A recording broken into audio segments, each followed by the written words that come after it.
Assalamualaikum, halo semua. Kali ini kita akan membuat atau mulai menggambar menggunakan Corel Draw. Oke.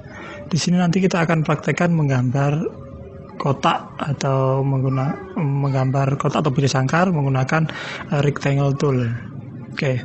Dan rectangle tool ini tool yang spesial ya. Kenapa saya katakan spesial? Karena tool ini disediakan shortcut khusus oleh Corel menggunakan tombol F6. Jadi kalau mau bikin rectangle atau bikin kotak, kita cukup klik atau kita cukup tekan F6, maka tool akan aktif pada mode rectangle tool. Oke. Kita coba ya, langsung kita tekan F6 seperti ini. Maka pointer sudah aktif pada mode rectangle. Untuk menggambarnya cukup sederhana, cukup diklik awal kita mau memulai menggambar dan kita tarik secara diagonal. Boleh ke atas, ke bawah, ke samping, terserah, silakan sesukanya. Seperti ini. Kemudian lepas mouse, kita lepas klik kirinya, lepas. Ya, sudah selesai. Jadi di sini ada kotak-kotak hitam ini, artinya dia outer selection, di mana dia ini digunakan untuk transform dan seterusnya. Dan yang tengah ini dikatakan sebagai sumbu atau poros untuk transformasi objek. Oke, ketika pointer masih bertanda seperti ini artinya mode rectangle masih aktif. Jadi kita kalau mau menggambar cukup kita drag, kita lepas seperti itu. Oke, ada sekedar tips untuk membuat kotak yang presisi, jadi sama sisi. Kita tekan dan tahan tombol kontrol dan kita drag. Ini akan ukurnya akan presisi, artinya sama sisi pada panjang dan lebarnya. Kalau sudah cukup kita lepas ya seperti itu, gampang kok sebenarnya. Oke, berikutnya adalah masih satu keluarga dengan rectangle, yaitu 3 point rectangle. Ini sebenarnya sama caranya, cuman dia menggunakan model 3 point atau menggunakan sudut untuk menggambar. Gimana sih? Kita cobalah biar gak bingung.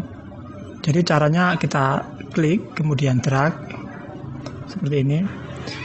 Misalnya kita mau bikin kotak yang miring ke atas, maka kita letak seperti ini di sini, kemudian kita lepas dan kita tarik ya.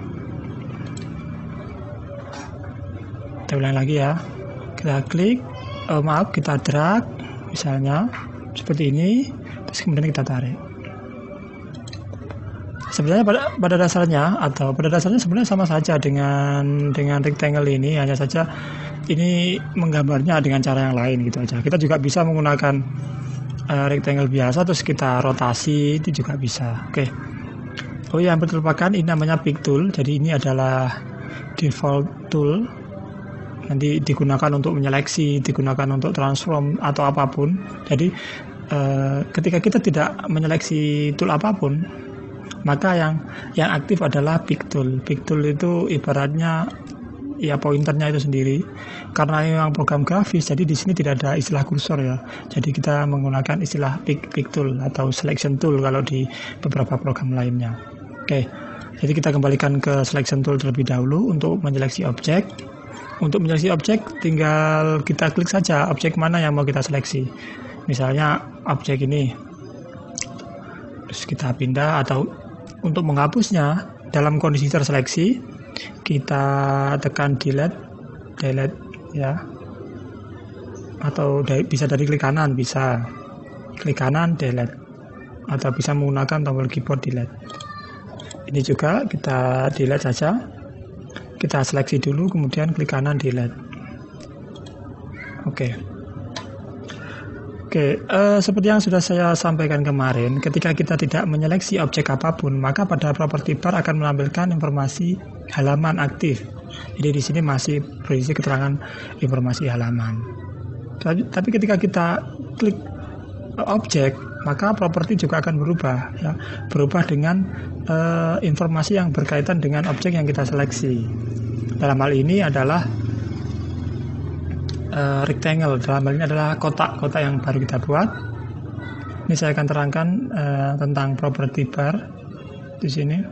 Ini ada X dan Y, ini maksudnya adalah posisi atau koordinat dari objek. Terus kemudian ada X and Y ini maksudnya adalah object size atau ukuran objek. Di sini ada 57 sekian dan 39 sekian. Ini artinya lebarnya 57 mm atau sekitar 5,7 cm dan 40 mm atau 4 cm. Oke, seperti itu. Dan ini adalah persentase. Nanti ini digunakan untuk transformasi. Ya, kalau kita mau transformasi, misalnya objek ini kita perkecil 60%, maka kita bisa memasukkannya di sini. Kita masukkan saja 60%, maka objek akan diperkecil, ditransform sebesar 60% dari ukuran aslinya.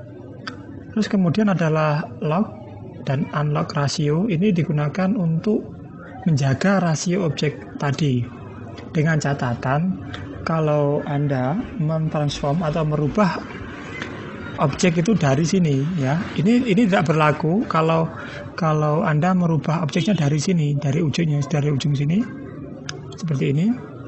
Ini mungkin tidak berlaku, ya. Tapi kalau Anda merubahnya dari sini dan dalam kondisi lock rasio seperti ini, misalnya saya undo lagi seperti ini. Misalnya kita rubah 20% lebih kecil dari ukuran aslinya. Nanti kita tinggal masukkan aja di sini 20%. Ketika enter, ini maka otomatis pada bagian tingginya juga akan 20%. Karena rasionya sudah dikunci, maksudnya biar terjaga rasionya gitu, ya. Kalau ini di unlock, maka kita bisa atur, misalnya lebarnya 20%, tingginya 10%, kita bisa atur seperti itu. Kita kembalikan default saja. Oke, berikutnya adalah rotasi. Ini digunakan untuk merotasi atau memutar objek. Di sini 0,0 artinya memang sedang tidak diputar. Kita bisa masukkannya misalnya 15, satuannya derajat, ya. Jadi kalau maksudnya 15, maksudnya adalah 15 derajat. Searah jarum jam. Seperti itu. Ya. Oke.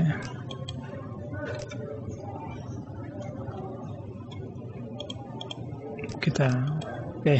Berikutnya adalah mirroring. Itu digunakan untuk membalik objek. Ada yang mirror horizontal dan mirror vertikal. Ini mungkin karena kotak, meskipun dibolak-balik nggak kelihatan, ya. Jadi intinya itu digunakan untuk membalik objek. Terus berikutnya, ini mungkin yang agak penting, ya, yaitu untuk mengatur sudutnya atau mengatur pojoknya. Round, di sini ada round, ada juga scalloped atau melengkung, apa ya istilahnya, ya, melengkung ke dalam, dan juga ada yang datar itu. Dan ini pada sebelahnya ini adalah pengaturan untuk mengatur lengkungnya. Jadi di sini bentuk lengkungannya, dan di sini adalah nilai yang dimasukkan untuk mengatur besaran lengkungnya. Oke, kita praktekkan. Saya zoom dulu. Oke, saya geser ke sini biar lebih mudah. Oke. Seperti yang Anda lihat, di sini adalah 0 semua. Artinya memang kotak yang kita buat tanpa ada sudut lengkungnya. Jadi di sini tertulis 0,0. Ya. Misalnya kita mau masukkan 2, kita mau rubah sudutnya menjadi lebih, apa istilahnya, lebih round, lebih oval, ya, oval sekitar 2 mili, kita nggak masukkan aja di sini 2 mm gitu. Maksudnya di sini, ya, kita coba 2 mili. Maka otomatis semua akan berubah di 2 mili. Kenapa seperti itu? Karena di sini ada rasionya juga. Ketika ini diaktifkan dengan tanda seperti ini, maka ketika salah satu sudut dirubah, maka semuanya juga berubah sebesar nilai yang dimasukkan pada salah satu sudutnya. Oke ya, kalau kita mau rubah menjadi melengkung, kita tinggal klik saja. Misal mau datar seperti itu, udah ya. Oke, itu tadi sekilas tentang seperti itu. Kemudian adalah relative corner. Jadi relative corner itu misalnya ini kan kondisinya aktif. Andai kata ini tidak diaktifkan, ya, ini saya nonaktifkan, ini nanti besaran ini tidak akan berubah meskipun objeknya diperkecil. Jadi tidak relatif ya. Saya perkecil seperti ini. Ini akan tetap 2 mm. Ya, karena tidak relatif, artinya objek yang kecil radiusnya tetap gitu. Kita coba lagi. Oke, kalau ini dirubah, maka radius ini akan menyesuaikan relatif dengan ukuran objek seperti ini. Ketika objeknya diperkecil, maka radius sudutnya juga akan berubah menyesuaikan dari besaran objeknya. Ya, kalau ini dijadikan, kita biarkan saja. Terus di sampingnya lagi ada outline, lebar outline-nya atau lebar garisnya. Ini kita bisa atur lah ya. Misalnya kita mau 2 poin, maka otomatis lebih tebal. Itu aja. Oke.